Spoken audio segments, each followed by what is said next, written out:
Headline: Scoop. Crypto Capital Corp's Ravid Yosef is flaunting extradition in Israel.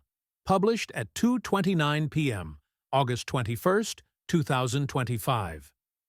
It was over 7 years ago when numerous crypto exchanges, including Bitfinex and leading Canadian exchange Quadriga CX, began to experience serious money issues.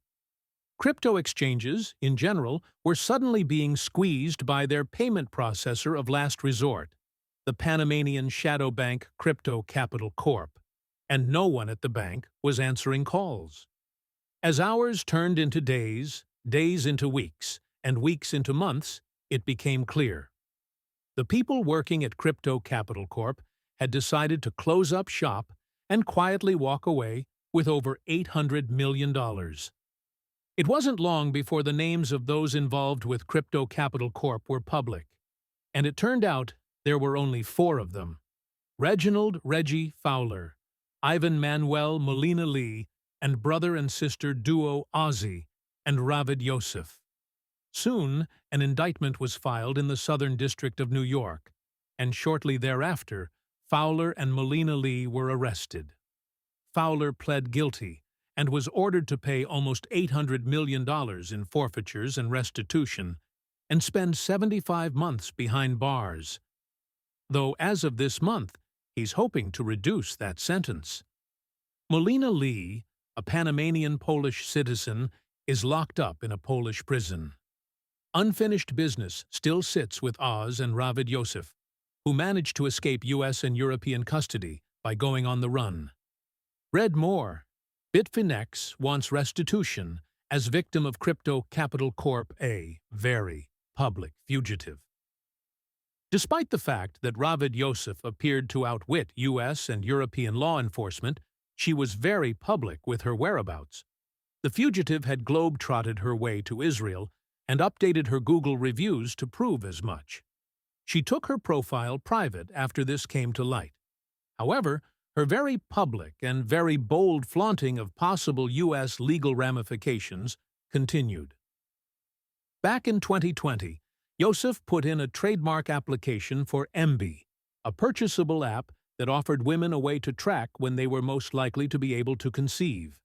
However, the application fell through in 2021.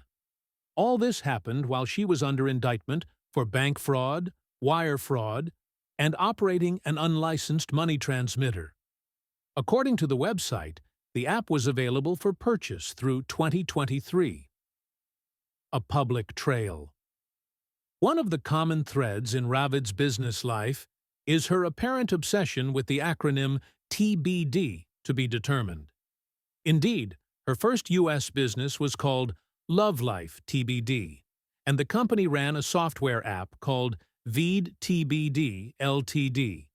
Checking the Israeli corporate registry showed the company being assigned the Hebrew name Ambi Clinic and the English name MB Clinic. The listed address for the company is a co-working space called Margalit Startup City in Jerusalem, and the corporate affairs for the company are in good standing and up to date as of 2025. Corporate registry info for MB Clinic Ltd aka Ravid TBD Ltd from the Israeli government. Read more. Bitcoin can't keep up with Nasdaq amid ongoing Iran-Israel conflict. Not only did Ravid continue to update trademark applications post-fugitive status and start up a new software app company, she also updated a Pinterest profile in 2021.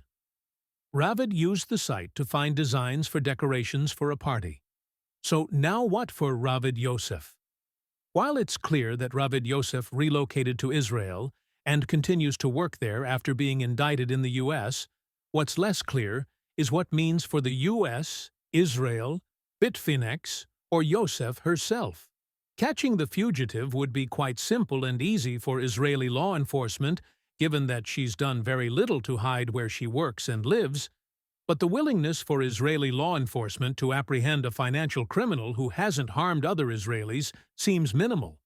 It's also important to note that her brother, Oz Yosef, has done a far better job of wiping his internet presence since the early aughts. It's unclear if he's in Israel with his sister.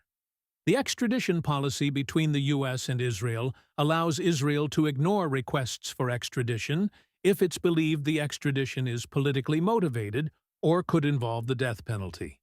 The Yosefs certainly don't face the death penalty for the charges they're up against, and it's unclear how or if the extradition request could be spun as politically motivated. This recording is AI-generated. Get more crypto news at protos.com.